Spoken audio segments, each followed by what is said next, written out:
Welcome to PCR 2019. My name is Alex Abizaid from São Paulo, Brazil. I'm very privileged to have two great celebrities in interventional cardiology, Professor Marty Leo and Professor Antonio Colombo. We are here today to discuss the current use of drug-coating balloon. And I'll start with the first question for both of you. Do we really need the DCB nowadays, and what would be the most important indications for these devices? Well, first, in the United States, you understand DCB for coronaries is not approved. So we have essentially no experience. So we have a fascination that this is an important gap area that needs to be filled. And the specific indications that we're most interested in certainly is in-stent restenosis, certainly small vessels. We think maybe selectively in some situations of high bleeding risk where you might consider it. There may even be some situations of very high restenosis risk where you might combine it with a drug-eluting stent. So I think it's a versatile device, and I think it's going to have important implications that will add to what we do in the US. Antonio, you agree with that? What would be the advantages and disadvantages of DCB in your practice?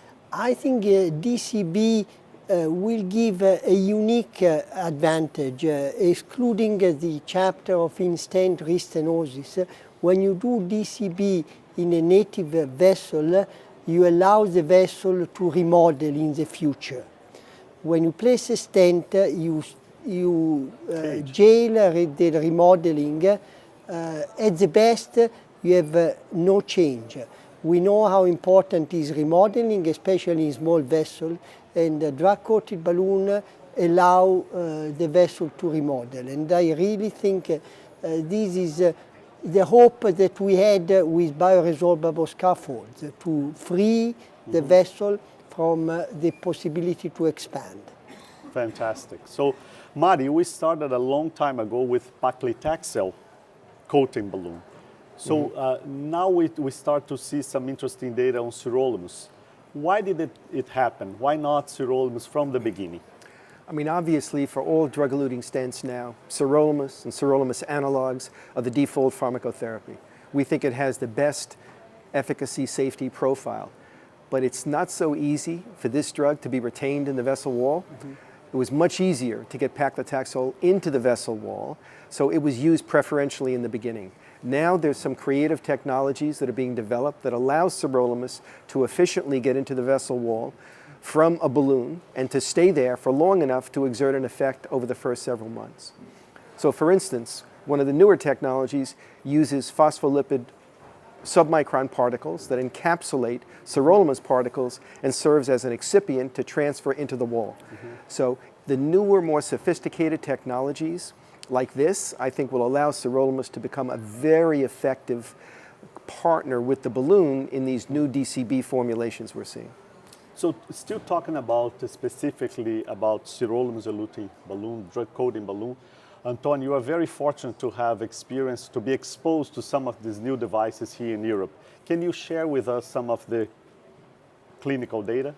I think so far the clinical data are very encouraging and positive. And one aspect I like to stress is the fact that these new technologies of delivering limus limits the risk of distal embolization. Especially when you use long balloons, we have seen slow flow caused by microparticle embolization. And this problem seems to be very much contained with this new technology.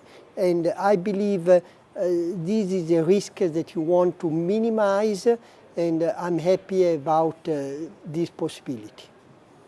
So in your practice, the follow-up of these patients, do you think that they're going to behave as well as a good best-in-class DES? I think so. Nevertheless, you cannot put a drug-coated balloon in every lesion. You decide to do so when the lesion preparation result is optimal.